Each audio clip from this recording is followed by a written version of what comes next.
Well, President Trump firing back at the mainstream media this morning with some controversial tweets to MSNBC's Morning Joe host. One, I heard poorly rated Morning Joe speaks badly of me.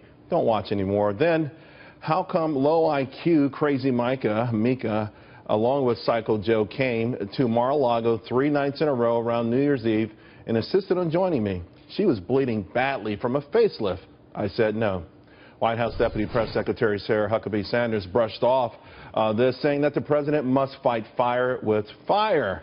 So many are saying, is the constant tweeting getting in the way? A brand new Fox poll out just 30 minutes ago saying that 71% think it could be hurting the president's agenda. Here to discuss, Joe Walsh and Eric Beach. Joe, you tweeted probably more today than President Trump did, and it felt like it felt mixed. It felt like you understood where he was coming from, particularly when it comes to MSNBC, which is taking the gloves off a long time ago, and they have no barriers into how far and how deep they'll try to wound the president. But by the same token, you seemed annoyed.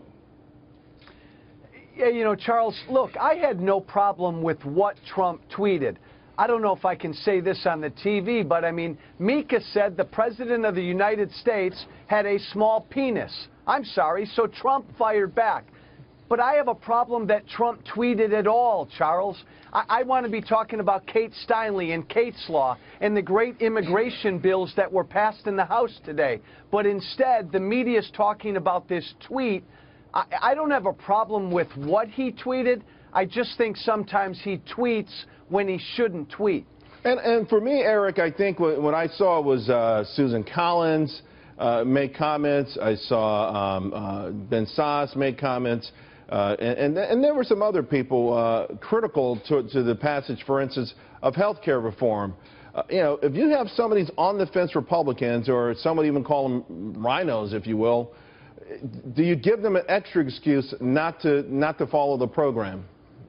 I don't think they need an extra excuse. Here's the reality. I mean, Donald Trump is a fighter, and we all know that. I mean, go back to 2012. I mean, at CNN, you had an anchor during one of the presidential debates, and people like me believe that she was almost responsible for the loss that Mitt Romney had in that election because of the way that she impacted that debate. The reality that I believe is that Donald Trump, yeah, he tweets a lot, but he also tries to frame the narrative in advance.